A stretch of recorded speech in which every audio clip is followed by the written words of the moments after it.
Terima kasih Anda masih bersama kami. Bagi Anda yang baru saja bergabung, kami hadirkan kembali 3 berita utama hari ini. Seorang ASN di Kabupaten Nias Utara ditemukan tewas mengenaskan.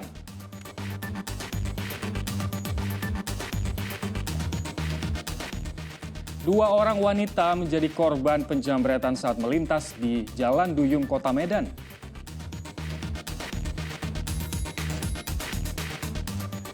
Waspada penyakit gagal ginjal akut, Dinas Kesehatan Serdang Bedagai sidak penjual obat sirop di apotek dan toko obat.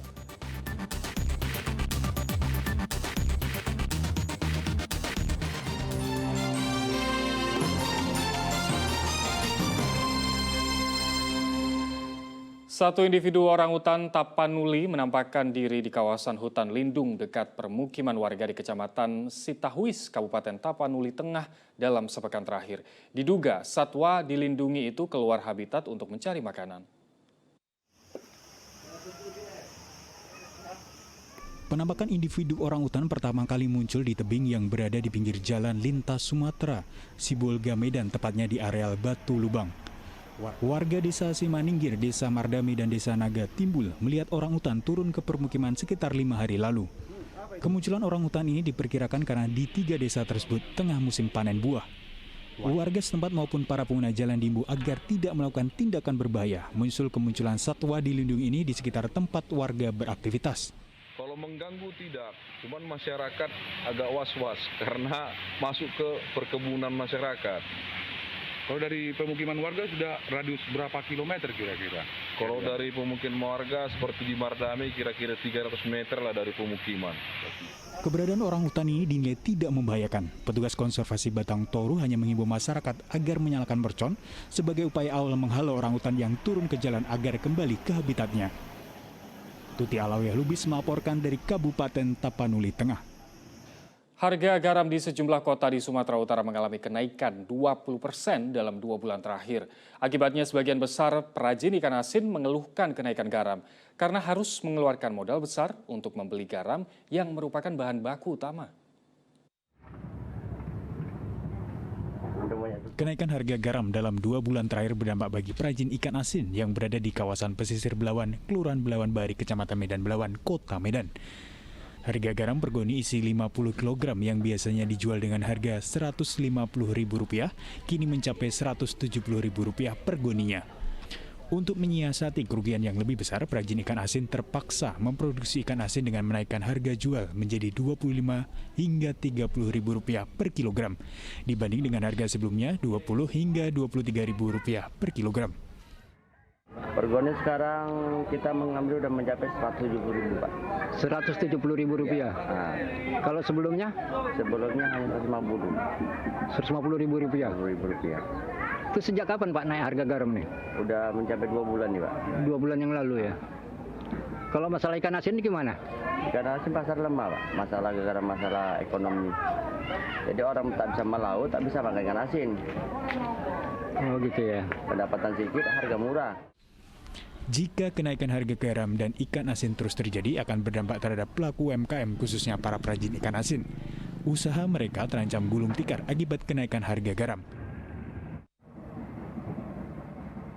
Muhammad Hamdani melaporkan dari Kota Medan. Mengantisipasi bertambahnya korban yang terkena penyakit gagal ginjal akut, khususnya terhadap balita dan anak, Dinas Kesehatan Kabupaten Serdang Bedagai melakukan sidak ke beberapa apotek dan memberikan imbauan kepada seluruh pelaku usaha terkait obat sirop mana saja yang tidak boleh dipasarkan.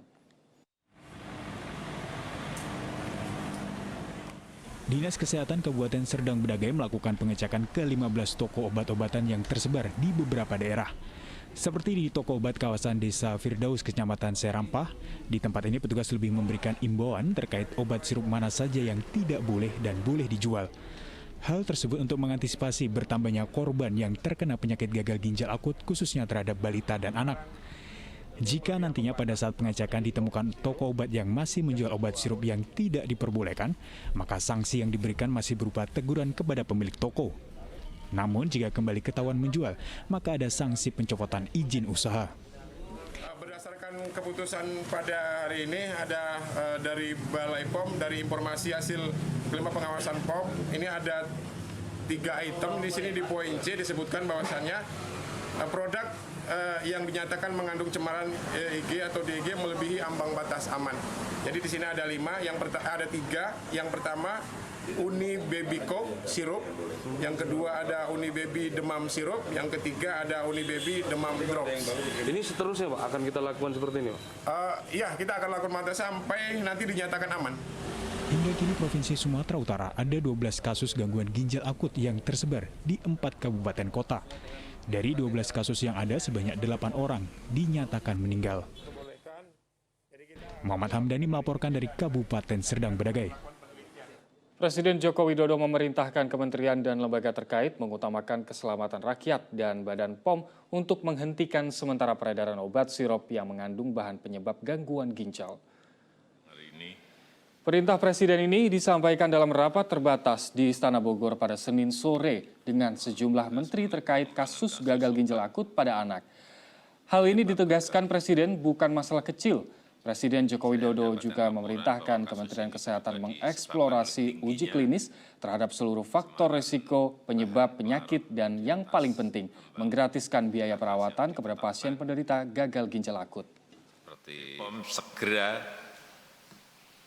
tarik dan hentikan peredaran obat sirup yang betul-betul secara evidence base, betul-betul terbukti mengandung bahan obat penyebab gangguan ginjal tersebut.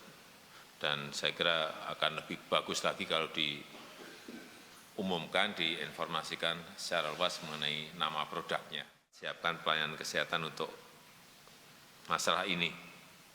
Juga siapkan pengadaan obat-obatan yang dapat mengatasi, menangani dari gagal ginjal ini.